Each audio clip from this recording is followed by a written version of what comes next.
vedare tinokuchingamidzai zvekare kune chimwe chirongwa pano paZim Facebook Secrets and Confessions. Tadzoka zvekare nemamwe mamessages. Regedzai tibva tapinda mumamessages edu atadzoka takakubatirai.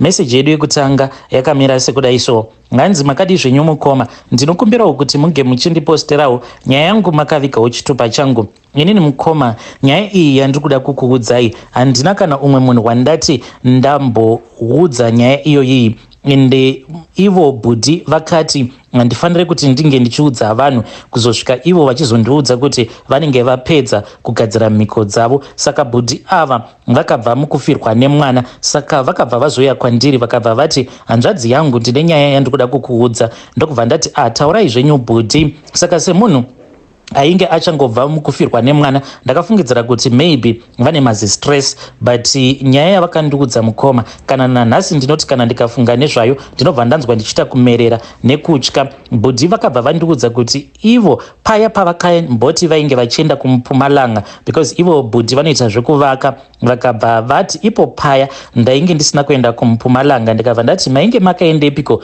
nhai bhudhi? Vakabva vati ivo pavakaenda kuMupumalanga vainge vakatoenda kuMozambique, vakaendako neimwe best friend yavo, and best friend yavo iyeyu ava kutofamba nemotikari. Mukoma akatenga rimwe ziamarok zidouble cab rakanaka sei rewhite, akatobva mukuritenga last month. Vakabva vandiudza kuti iye mhiko dzake dzakaita, ivo vachiri kumirira, hanzi vachiri pawaiting period. Kana sacrifice yavo yazogamuchirwa, then ivo manje ndo pavachazotanga kuita mari. Saka vachindiudza zvose izvi nenhau yekuti vainge vachiti ndine mastress mwana amai, kuti ipapapa ndakachekeresa mwana wangu because muroora ainge aine mwana uyo ainge aine 5 months. Saka ivo vanoti pavakaenda kuMozambique ikoko ndo pavakabva vazonzi vange vachizochekeresa mwana wavo. Saka mwana uyu hanzi vakabva vazomudana mudare, mwana uyu ndokubva achizouya. Mwana uyu hanzi akati auya mudare vakabva vazopiwa rimwe zidishi, hanzi zidishi iri rainge riri replastic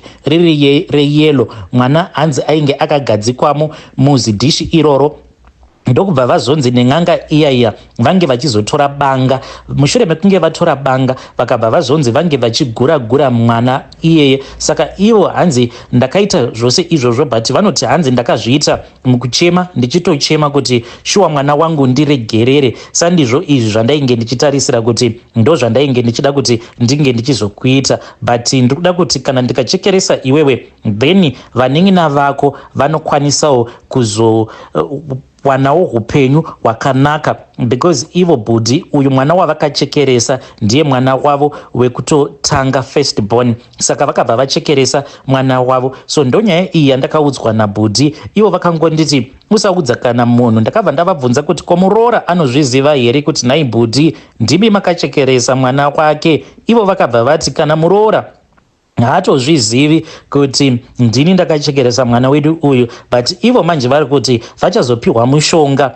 Hanzi mushure mekunge vazopiwa mushonga then ndo pavachazotaura nemuroora, ende muroora hanzi achazonzwisisa. So mukoma, ndinokumbirawo kuti munge muchingondipostirawo nyaya iyi kune vedare renyu. Ndinoshaya hope mukoma, handirari usiku, handirari ndichingoimajena ivo bhudhi vakabata mwana wavo vachimucheka. Hanzi ndakaita wekugura mapiece to pieces kuzosvika hanzi ndazadza chidhishi nemapisi enyama. Mushure mekunge hanzi vakacheka mwana uyu kusvika azara mudhishi muya, vakamugura kumuita mapisi. Hanzi vapedza kudaro, hanzi pane dzimwe imbwa idzo dzakazoya usiku pavakazodzokera zvekare mudare. Hanzi imbwa idzi dzainge dzine mitumbi yembwa but dzainge dziine zviso zvevanhu. Saka hanzi imbwa idzi dzakazoti dzapinda mudare muya ndopa dzakabva dzazotanga kudya. Hanzi dzimwe mbiri dzainge dzichidya mwana uyu wabhudhi, then dzimwe mbiri zvekare ndo dzainge dzichidya mwana wefriend yabhudhi. Saka hanzi imbwa idzi ndo dzichazouya nehupfumi ihwohwo huri kufanira kuti hunge huchizopiwa bhudhi. just that shamwari yavo hanzi imbwa dzacho dzakaita zvinhu zvadzo nekukasika, ivo vachiri vakangorindira upfumi hwavo. Saka zvizhinji zvandakazovabvunza ivo vakabva vazoramba. Ndakavabvunza kuti zvino zvamakachekeresa uyu, ko isu hamuzotichekeresi here? Vakabva vati dai kwanga kuri kunzi kuchazodiwa kuti ndinge ndichizokuchekeresa isisi nevamwe vehukama, mungati ndaizokuudzai here naisisi. Saka handizivi kuti kundiudza uku kwavakandiita kasi navowo vari kuda kuti ndinge ndichizojoinawo izvi zveurombwa here. Ndinokumbirawo kuti vedare renyu vange vachizondibatsirawo. Handizivi kuti vedare renyu vachatondibatsirawo sei mushure mekunge vazonzwawo nyaya yangu, but iyi ndo nyaya yangu mukoma. Hey vedare, ndo message iyo yandakatumidzirwa ichibva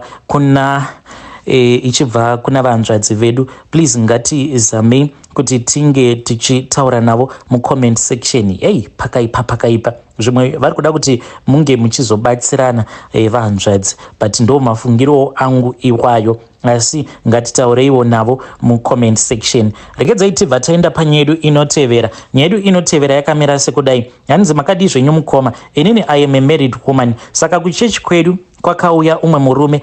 Murume uyu ndakatongoona kutoti iyi ndo inonzi Mbinga. So murume uyu paakauya musi wacho iwoyo I was just a regular usher. Ndokubva ndazomutora, ndokubva ndazotora madetails ake. So this guy, he was so muscular and handsome, and no type ye murume wandainge ndichida, but Mwari vakabva vazondipawo a slender husband. Ndikangoti ndo zvandapiwa naMwari, ndinoita sei ndinotora. So pandakamuona murume uyu mukoma, takangotarisana kahwani, ndikabva ndatonzwa hana yangu yava kurova. So murume uyu akazoti andipa madetails ake, like chechi kwedu kana uri munyowani une kamwe kakadhi so kaunofila your details kwaunogara. Saka ndakabva ndazotora kakadhi kaya, then instead yekuti ndinge ndichizoita hand over kakadhi kaya, mukoma handina kuzoita sekudaro. Ndokubva ndazochengeta kakadhi kaya ndikabva ndazotanga kukaverenga in church mukoma. Ndakabva ndazoona kuti this guy address yacho ainge andipa. Ndokubva ndaenda paGoogle, ndikabva ndati Google ndiwe shamwari yangu,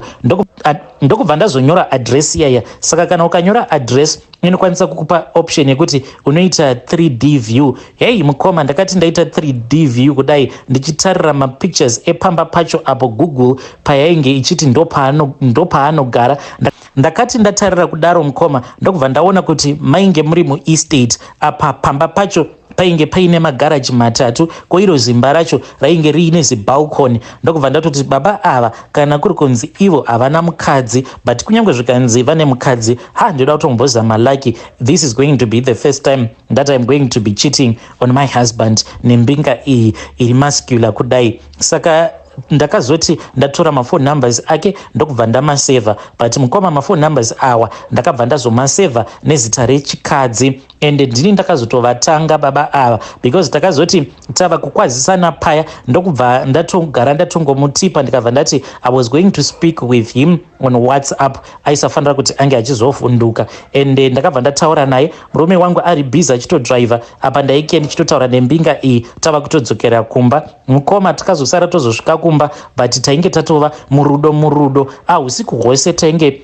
tichitongotaura. Ko baba vekwangu vanoti kana vavata vanenge vatovata. So mukoma mukuzonotaura akabva azoti iye ainge achida kuti ndinge ndichizouya kumba kwake. Saka ndakazoenda kumba kwake, this was last week. Saka the plan was that I was supposed to spend the whole week ndiriko, but mukoma ndakangorarako kumba kwake. This was on a Saturday night, but zvandakanzwa nezvandakaona pamba pake the following morning ndakabva ndamunyepera, ndikabva ndamuudza kuti ndainge ndaita an emergency and I was going to come back. Saka akabva azotanga kundinetsa achiti dzoka baby wandinakidza, and ndikutokusuwa izvozvo achitonditumidzira mapictures enhengo yake. But mukoma ndakabva ndatozviudza kuti murume uyu kawi akatoromba chete, because zvakaitika takati tasvika pamba pake, takasvika pamba pake this was somewhere kuma 6 because ndakamboenda kumba kwasisi ndichitira kuti ndinge ndichizovharavhara murume wangu. So on Wednesday ndo patainge takanetsana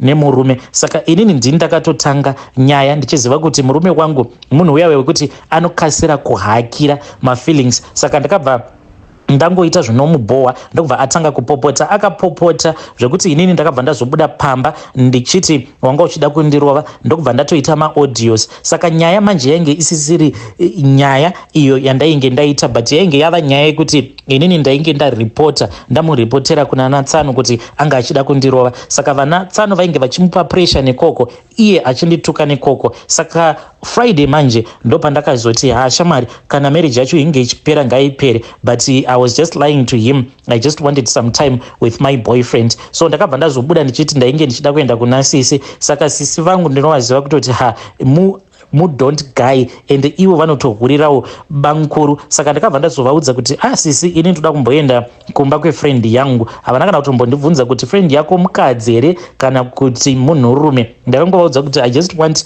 to freshen my mind, sisi munhu uyu anobohwa, anga achida kundirova. Vakabva vati enda unoita zvakakusunungukira. Ende ndikabva ndavakumbira kuti ivo kana murume wangu akazofona vange vachizotaura naye. Vakabva vati ndinomutuka, hambofika akandifonera. Ndokubva ndazoita free paya, ndokubva ndaenda kumba kwembinga iyi. Mukoma the moment ratikanosvika pamba, ropa rangu rakaramba mukoma. Handitombodi kana kukunyeperai because ndakaita kunzwa vhudzi rekugotsi uku richiita kumira to show me kuti there was just something that was wrong with that house. Fine, takazoti tapinda. Takati tapinda mumba, then the guy started touching me, but hana yangu yainge ichirova, but isingarovi zvezvezve excitement, but kutotya, kutobvunda nekutotya. Then akabva azonditora ndokubva azoenda neni kubedroom kwake. Mashura mukoma. Takati tichinosvika mubedroom muya mainge muine kamubhedha. Munoziva kamubhedha kanonzi kamutirigodi, kamubhedha kainge kakaita kubhovokera. Apa tumubhedha tuya twekujeri tuya twemaspring ndo kamubhedha kandakaona karimo mumba make. Zorara usiku hwose ndichingoshandurwa naye murume uya. Akaita almost 5 rounds mukoma. Then paakazozorora, this was somewhere kuma past 2, ndo pandakazoti regedzai ndinge ndichizorora because bonde racho rainge richirwadza, kuti uku ndainge ndichibayiwa nezvemaspring zviya. Apa sikarudzi yake yainge yakakura yakareba sei apa ichirwadza. Saka paakazorara manje inini kuti ndinge ndichirara ndingaparara, ndakabva ndangotanga kungorota mamwe mazihope ainge achityisa, ndichimhanyiswa nemamwe mazivanhu ainge akabata mapanga. Saka ndo pandakabva ndazviona kuti mumba umu makapinda umwe mukadzi uyu akapindamo mumba umu. Ainge akapfeka rimwe dress remaless like riya rinopfekedzwa munhu kana afa paya pavanenge vakunomisa mucoffin, ndora ainge akapfeka mukadzi iyeye. Saka mukadzi uyu ainge asingakwanisi kuya pedo nepachimutirigodi paya patainge tivete. Saka ndakabva ndatanga kutaura naye ndichimubvunza kuti ko ndiwe ani, asi zvaainge achitaura ndainge ndisingakwanisi kuzvinzwa. Saka ndakabva ndati ita zvekudanidzira because neniwo handisi kutogona kutomuka pambedha pano pandirere. Then iyi Mbinga ndopa yakabva yazondinzwa ndichitaura, ndokubva yamuka. Mukoma akamuka achiita zvezvekunyahwaira, but inini ndainge ndichimuona. Murume uyu paakazodzoka ainge akasunga dhuku rered uye ainge aine icho chaainge akaruma pamuromo pake, akabata hari iyi yainge yakasungwa nemucheka mutsvuku. Then murume uyu akabva azouya pedo neni. Mukomanashi ndakabva ndaona kuti pane zvinhu zvaainge achida kuburitsa. Handichazivi kuti chinhu ichi chaida kuburitsa yainge iri nyoka here kana kuti chainge chiri chii, because airakidza kuti iye ainge achirwidzana nechinhu chechiya. Mukoma ndakangodanidzira kuti blood of Jesus ndiriko kuhope kuya, ndokubva ndanzwa ndichiita kutimbinurwa nechibhakera kumusana kwangu uku. Ndokubva ndapepuka paya, iyewo akabva aita sekunge ainge avhunduka. Ndikabva ndati naiwe kowandiroverei? Akabva ati ndavhunduka. Ndikabva ndati saka kuti blood of Jesus kwandaita ndokwakuvhundutsa here? He then apologized mukoma, ndokubva andinyengerera kuti tinge tichiita bonde. Takazongoita zvedu bonde mukoma, but my mind was no longer at his place. I just wanted to run back to my husband.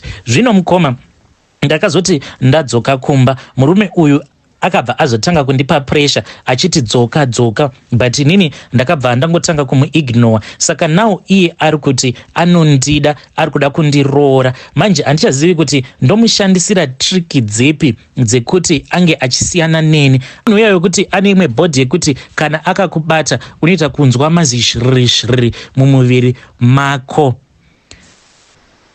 Hey, vedari ndo message iyo yandakatumidzirwa ichibva kuna vahanzvadzi vedu. Hanzi ndaita kunzwa mazhirishiri, munhu uyu akandibata. Hey, zvakangoma hazvo vedu we. Please ngatizamei kuti tinge tichitaura navo vanzvadzi vedu ava mucomment section. Regedzai tibva taenda panyedu inotevera. Nyedu inotevera yakamira sekudai. Hanzi makadi zvenyu mukoma. Ndiri mukadzi akazvarawo vana vanokwana kuita ivo 6. Wekutanga ndiwe mumarriage yekutanga, vamwe second marriage. Ndakakurirawo kwaRusape ndokuzoroorwa ikoko. Ndakakwanisa kuita mwana mumwe chete anova musikana. Mumba mangu hapana chainetsa, asi kuti vamwene vangu vaiva nehubatwa. Ndakanga ndiri mudiki pamishonga, pane mishonga iyo yavainge vainayo. Zvakazoitika ndezvekudai, hwakanga huri usiku, ndabuda ini nemurume wangu sezvo aisanzwa mushe. Takudzoka takabva tasangana nekitsi iyi yakatitevera kwenguva yakati ndokuzoitema, asi kuchema kwayo yakatoita sekunge munhu, yakatoti maiwe. Mangwana ezuva rakateera racho takamutswa makuseni zvichinzi vamwene vainge vachirwara kuenda navo kuclinic vairamba. Vamwe veshamari dzavo dzakauya, vakanga vari vanhu vairema munharaunda medu, ukanzwa vati wava kuda kuenda rainge risinganyuri zvechokwadi. Vakanopinda mumba mairara amwene ndokunovhara dho, vakatora nguva ndokuzobuda vakabva vazoenda. Pasina mazuva ndokubva vashaya. Panguva yekugovewa kwezvinhu, murume wangu ndiye akabva azopiwa musha.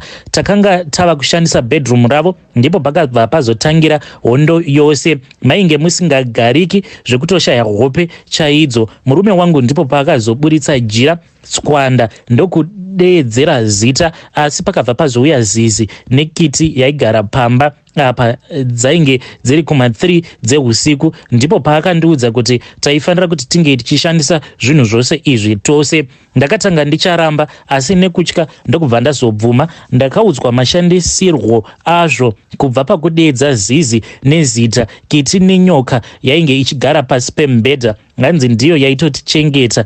Zvainge zvava muropa. Ndainge ndava kutobudawo neshamwari dzavamwene vangu. Ndipo pandakabva ndozoziva kuti vainge vakafa nekuda kwekuti chijana chavo chekuti vange vachiuraya mwana wavo vainge vakachikonewa. So mukomana chinyaya iripo ndeyekuti izvozvi takabva kudare revamwe sekuru. Saka sekuru ava vakatotsvakwa nevamwe vana vedu avo variko kuSouth Africa uku nekuda kwematambudziko avo avanosangana navo. Saka sekuru ava manje ndakazoti ndasvika padare ravo ndisingadi hangu kutaura zita ravo, nekuti ndinotya kuti ndinokwanisa kuzovakanganisira basa ravo vakatanga kushaya makastoma. Saka ndakati ndaendeswa kuya nevana, because vana vangu vainge vandibata kuSouth Africa ikoko kuti inini ndine zvinhu zvangu zvandiinazvo izvo zvinokonzeresa kuti ivo vange vachizotambudzika. Saka isu tainge tichiri takatomira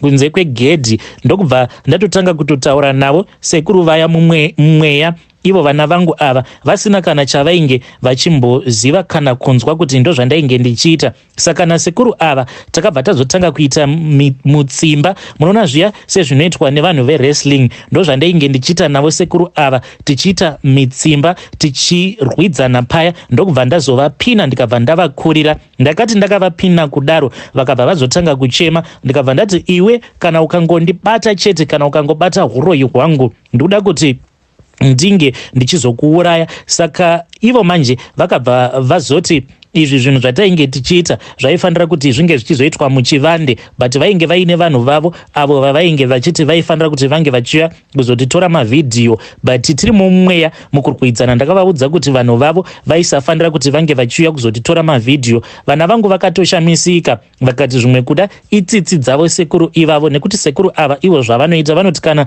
usina mari yakakwana yedare zvekare nekuzogadzira izvo zvaunenge uchida kuti zvinge zvichizogadzirwa, unobva wazobuda paTV. But takabva tazotaurirana mumhepo, ndikabva ndavaudza kuti ndainge ndisingadi kuti chiso changu chinge chichibuda pachena. Zvino mukoma takazoti tava mumatare, sekuru ava vainge vachingonyenyeredza nyaya, ndokubva vazonhonga umwe mwana pakati pevana vangu. Mwana uyu ndokubva atoita sekunge ainge achibudirwa, achitoita sekunge chikwambo chake chainge chotaura. Pakatobatwa nyoka, but nyoka iyi yakabatwa inyoka yemashiripiti.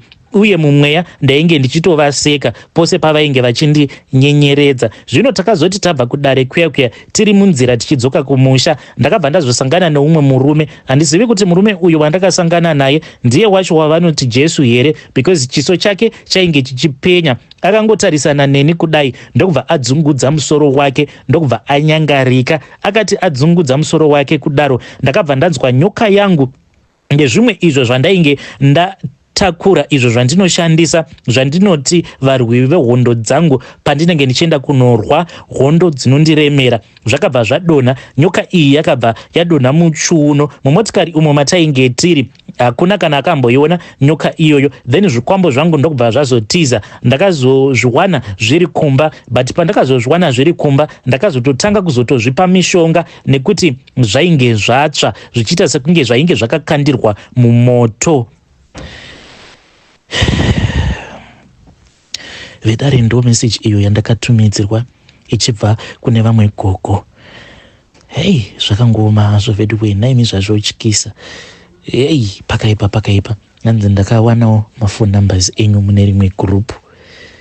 Hey, zvinotyisa. Mumagroup imomo mamunenge muri muchituka vanhu. Hameno henyu muchatuka vamwe vasingatukwi. Inzwai gogo ava kwavari kuti vakawana mafoni numbers angu, hanzi mune rimwe group ndoma ndakawana mafoni numbers enyu, ndikati rekedza ndinge ndichikokuudzai nyaya yangu. Hey, zvotyisa akomana. Apa hanzi ng'anga iyi ndakaita nayo wrestling. Hanzi takaita wrestling neng'anga iyoyo ndikabva ndaikurira. Ya, pakaipa.